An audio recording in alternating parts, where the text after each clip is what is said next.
Sejam bem-vindos à aula 1 do módulo 3 com os temas formalidade e informalidade. A organização como um todo, ela é categorizada como um grupo formal, perfeito? Então os grupos formais eles são marcados pela alta racionalidade. O indivíduo a que pertence está pautado por regras, uma burocracia e por uma burocracia racional legal, por leis até. Quando as relações sociais são feitas por intermédio de dispositivos contratuais ou escritos, tá bom? Por exemplo, uma empresa. Então, um grupo formal, ele é regido por laços de objetivos específicos. É um grupo que busca um objetivo específico, como uma sala de aula, como uma organização, como foi o exemplo. Numa organização, uma organização formal ela é representada por um organograma. Essa é a representação típica da organização formal. E esse organograma pode ser como esse, que é um organograma linear, onde relaciona funções a cada nível hierárquico, né? Então está muito bem estabelecida as funções em nível hierárquico. Então é uma das características de uma organização formal, é ter bem definido quais são as relações entre funções e níveis hierárquicos. Esse é outro exemplo de organização formal, onde nós temos as funções e atividades e o seu respectivo padrão hierárquico. Porém, diferentemente do anterior, que é um modelo linear, esse é um modelo mais flexível, caracterizado pela horizontalidade entre os setores. Porém, ainda assim, ela é uma representante clara da organização formal e o seu típico organograma. Então, a organização formal é essa que consta nas diretrizes. Estão escritas lá a sua forma, nas normas, nos regulamentos, a sua estrutura está bem clara, né? Seus procedimentos e também suas rotinas. Então, todas as características que demonstram como a organização planeja que sejam as relações entre os cargos e os ocupantes. Tem que estar bem claro isso para todos, né? Todos os integrantes. A distribuição dos seus órgãos para a finalidade que os objetivos sejam atingidos com o equilíbrio interno. Então, os objetivos da organização, ela está muito clara nas suas normas. E o que se espera de cada indivíduo para que ele contribua para o atingimento do objetivo. Essa é a principal característica da organização formal. Então, as organizações atuais, por mais que elas tenham evoluído no sentido de racionalizar suas atividades e os relacionamentos entre as pessoas, elas não são capazes de excluir do seu ambiente os grupos informais, tá certo? Por mais desenvolvida que uma organização seja, é uma tônica a existência de diversos grupos informais no seu ambiente. Então esses grupos informais têm as características de nossos grupos de amigos, como no clube, na escola, no trabalho ou no bairro. Então nós podemos estar numa organização, fazemos parte dela, fazemos parte da organização formal, porém o fato de fazer parte dessa organização formal não implica dizer que nós também não fazemos parte de diversos grupos informais dentro dessa organização. É o mesmo exemplo na escola. Nós todos fazemos parte de uma sala de aula. Essa é a organização formal. Porém, dentro da sala de aula existem diversos grupos de amigos que compartilham comportamentos, compartilham objetivos e relações de afeto. E nem todos os alunos da sala fazem parte desses grupos, que são os grupos informais, tá certo? Aqui nós temos a estrutura que pode representar uma organização formal, né? Então aqui seria, toda essa estrutura aqui seria a nossa organização formal. Essa organização formal, ela é composta por diversos grupos internos, tá certo? Que seriam nossos grupos informais. E nesses grupos informais, internamente, ele tem relações de grupos primários, né? De grupos primários.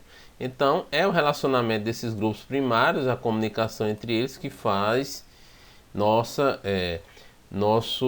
organização informal. Para Stoner, a estrutura organizacional informal decorre dos relacionamentos não documentados e não reconhecidos oficialmente entre os membros de uma organização.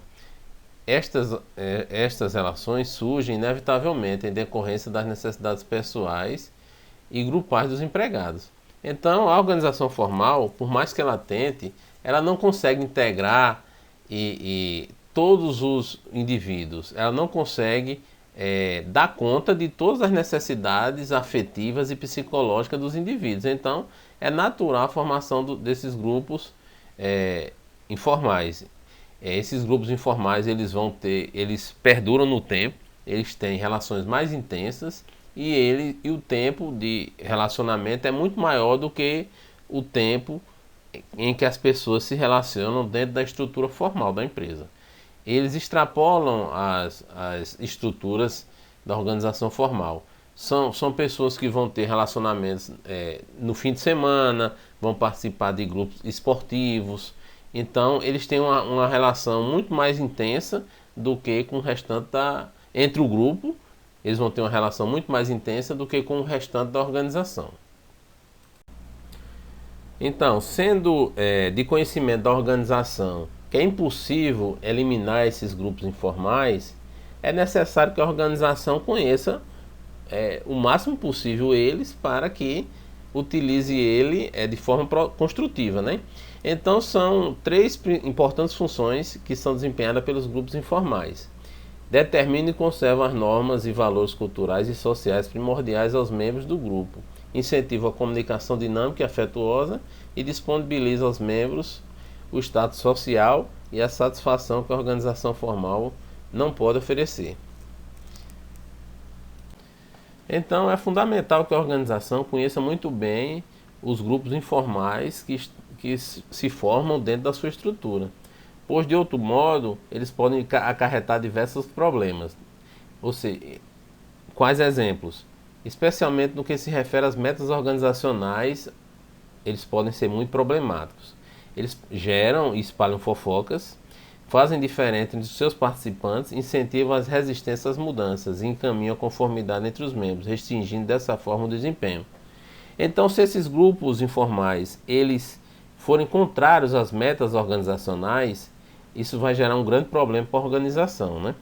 Então, isso é fato e diversos autores orientam que a organização formal, além de conhecer bem esses grupos informais, elas devem se aproveitar, tá certo? Dessas estruturas informais. Ou seja, esses autores ressaltam que se a organização não conseguir canalizar os objetivos desses grupos informais para a estrutura formal da organização, ela vai ter muito pouco possibilidades de alcançar os objetivos institucionais da organização. E como poderia ser aproveitado esse poder dos grupos informais? Pelo processo de liderança.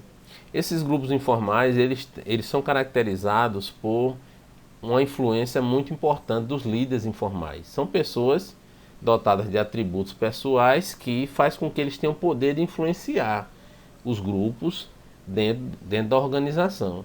Então, se a organização conseguir aproveitar esses líderes para a sua estrutura formal, é muito provável que ela consiga também reunir esses grupos informais para contribuir para atingimento dos objetivos institucionalizados. Então seria importante para a organização aproveitar esses líderes informais nas suas posições chaves, nas suas posições de liderança, tá certo? Outro atributo importante a ser aproveitado pela organização formal seria a capacidade de comunicação que existe dentro dos grupos informais. Os objetivos organizacionais das empresas são comunicados pelos dispositivos formais de comunicação. Seriam memorandos, ofícios internos. Só que essa comunicação formal, ela tem uma série de limitações. Elas não têm o componente afetivo, sendo que entre os grupos formais, essa comunicação, além dela ser retransmitida muito mais rápido, o conteúdo ele é assimilado pela cultura informal, de uma forma positiva ou negativa. Se os membros dos grupos informais, através das suas lideranças, dão uma conotação positiva aos objetivos formalizados pelas organizações, eles podem ser aceitos de uma forma muito mais fácil, tá certo? Podem ser aceitos e internalizados pelos indivíduos, pelos grupos informais. Dessa forma, você colocaria a organização informal para trabalhar alinhado com os objetivos da organização formal. Essa seria o objetivo principal desse processo de alinhamento. Se a organização conseguir alinhar os objetivos dela com os objetivos da organização informal, seria um passo muito importante para garantir o atingimento dos seus objetivos. Com isso, nós terminamos a primeira aula do módulo 3.